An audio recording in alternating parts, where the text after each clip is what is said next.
The ear is responsible for translating variations in air pressure, whether from speech, music, or other sources, into the neural activity necessary for our perception and interpretation of sound.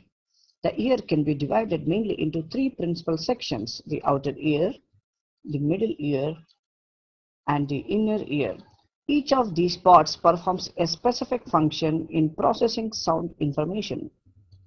The external ear, which consists of pinna, concha, and auditory meatus, gathers sound energy and focuses it onto a eardrum, or it is also known as tympanic membrane.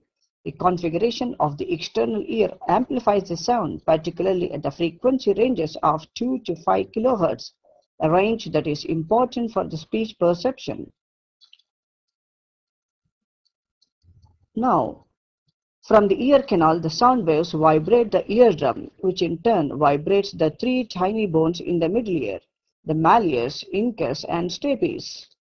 The stapes vibrates a small membrane at the base of the cochlea, the oval window, which transmits the amplified vibrational energy to the fluids which is present in the cochlea. Because of the entire structure is filled with the fluid, movement within the cochlea is responsible to push the oval window, requires the presence of movable outlet membrane. This particular membrane is a round window which separates the scala tympani from the middle ear. Now, we are talking about the inner ear. The complex structures of the inner ear convert the sound into neural activity. In mammals, the auditory portion of the inner ear is called as the coiled structure known as cochlea. The region nearest the oval window membrane is the base of the spiral, and other end or top is referred to as the apex. Along the length of the cochlea are three parallel canals: the scala tympani, the scala vestibuli, and the scala media. The principal elements for converting sounds into neural activity are mainly found on the basilar membrane, which is a flexible structure which separates the scala tympani from the scala media. Let's take a closer look at the basilar membrane by unrolling the cochlea and peering inside. The basilar membrane is about 5 times wider at the apex of the cochlea than compared to that of base. Even though the cochlea itself narrows towards its apex, it vibrates in response to the sound transmitted to the fluid-filled cochlea by deflections of the oval window, which is initiated by the bones of the middle ear. The acoustical stimuli initiates a traveling wave in the cochlea, which propagates from the base towards the apex of the basilar membrane, that is growing in amplitude and slowing in velocity until the point of maximum displacement is reached. The high frequency displaces the base of the basilar membrane, which is stiffer, and the low frequencies maximally displaces the apex, which is giving to a topographical mapping of the frequency.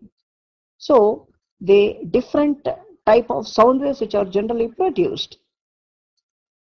So, the sound intensity can also be differentiated depending upon what type of the sound which is directly hitting this particular tympanic membrane directly from the external ear. So there are the different sounds which are perceived. Depending upon the different sounds, the basilar membrane will be contracted.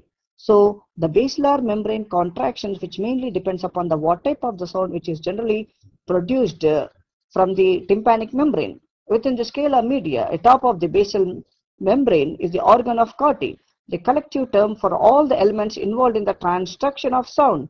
The organ of Corti includes three main structures: the sensory cells called as hair cells, an elaborate framework of supporting cells, and the terminations of the auditory nerve fibers. So each human ear contains one row of about 3,500 inner hair cells and 3 rows of outer hair cells, totaling about 12,000 cells. The afferent nerve fibers running from the inner hair cells, accounting for 95% of the afferent nerve fibers in the auditory nerve, and finally gives rise to the perception of sound. The outer hair cells receive the efferent inputs from the brain and help sharpen the frequency resolving power of the cochlea.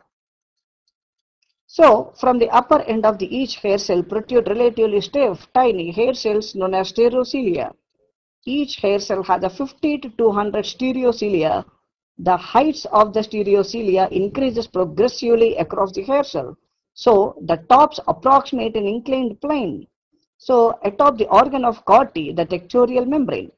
So the stereocilia of the outer hair cell extend into the indentations in the bottom of the tectorial membrane.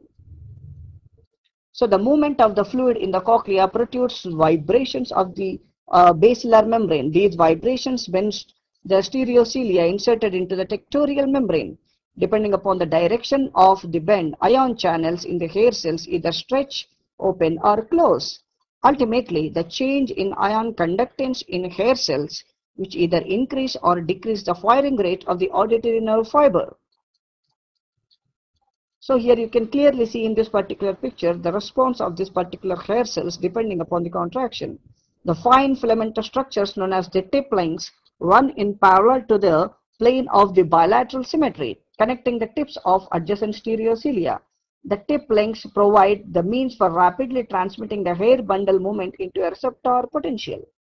When the hair bundle is deflected towards the tallest stereocilium, the cation selective channels open near the tips of the stereocilia.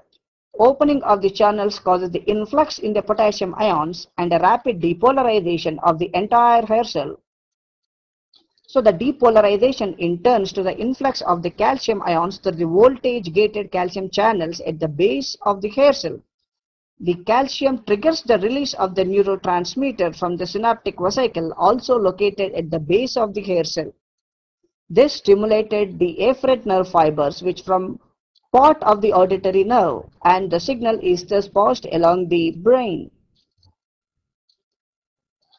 So this is what your study detail about the transduction of the nerve impulse.